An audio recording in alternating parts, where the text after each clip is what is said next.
One of the most important measures of economic health is the unemployment rate. Behind this single number are millions of people looking for a new way to make a living. It also helps us shape effective policies. The Federal Reserve uses it to steer the economy. Jobs are often the defining political issue for Congress and the president. That's why having an accurate measure of joblessness is really important. Otherwise, these policies will be badly targeted. Problem is, the official unemployment rate doesn't give us a full picture of the job market's health. Luckily, we can use a survey the government already conducts to fix it. All we have to do is listen to what people are already telling us. Okay, so why is calculating unemployment so hard? Just add up everyone who doesn't have a job, right? Well, that rate would currently be about 40%. That's higher than in the Great Depression, so that seems off, and it's because if that were our method, we'd be counting students, retirees, people with disabilities, and a bunch of others who aren't looking for a job. That's because what we're really interested in is the rate of involuntary joblessness, the amount of people who don't have a job but wish they did. So how do we know who wants a job? Well, we ask them. Each month, the Bureau of Labor Statistics surveys 60,000 households to gather a bunch of information about the job market. The answers to this survey determine the official unemployment rate you hear reported in the news. This is sometimes called the headline rate, or in official econ speak, the U3 rate. Here's how it works. If you have a job, you're counted as employed. Easy peasy. Don't have a job? Well, you're not unemployed yet. There's one follow-up. Are you actively seeking a job? If the answer to both of those is yes, then you are unemployed under the official definition. Together, the employed and unemployed form the labor force. The number of unemployed is divided by the labor force, and boom, that's U3, the official unemployment rate. But remember, many people aren't in the labor force. They're actually in a third group you might have never heard of called the inactive. The inactive is a large part of the population, and it's mostly those students, retirees, and others who don't want a job. But thanks to the same survey, we know some of the people included here do want a job. They've just stopped actively looking. And because of that, U3 doesn't count them. The BLS knows the U3 rate isn't perfect, so there's also a U4 rate, which has a broader measure of unemployment. For this rate, the BLS adds in people who stopped looking for work because of problems in the job market. There's even a U5 rate, which adds in anyone who stopped looking for personal reasons like illness or issues with transportation. But all these rates leave some people who want a job still counted as inactive.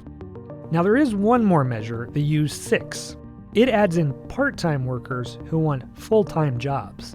But adding in these workers muddies the issue of joblessness. And remember, joblessness is what we're really interested in measuring. So U3, 4, and 5 don't count everyone who wants a job, and U6 confuses the idea of joblessness. That's why we need a new Goldilocks rate, the one that's just right. Call it the comprehensive jobless rate, or U5B in econ speak. This unemployment rate is very simple. It counts every person who says they want a job and is able to work. Importantly, it also counts the people who gave up looking for work a long time ago, which the other measures ignore.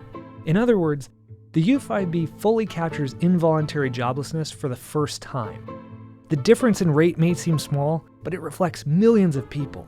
With this rate, not only would we have a better sense of the health of the job market and our economy, but we could also craft more effective job policies. There will be fewer and fewer jobs that a robot cannot do better. Okay. What to do about mass unemployment? This is going to be a massive social challenge. And I think ultimately we will have to have some kind of universal basic income. I don't think we're going to have a choice. Universal basic income. Universal basic income. I think it's going to be necessary. So it means that unemployed people will be paid across the globe. Yeah. Because there is no job, machine, robot is taking over. That's simply and I want to be clear that these are not things that I think that I wish would happen. These are simply things that I think probably will happen. And if my assessment is correct and they probably will happen, then we need to say, what are we going to do about it? And I think some kind of a universal basic income is going to be necessary. Now, the output of goods and services will be extremely high. So with automation, there will come abundance. There will be almost everything will get very cheap. I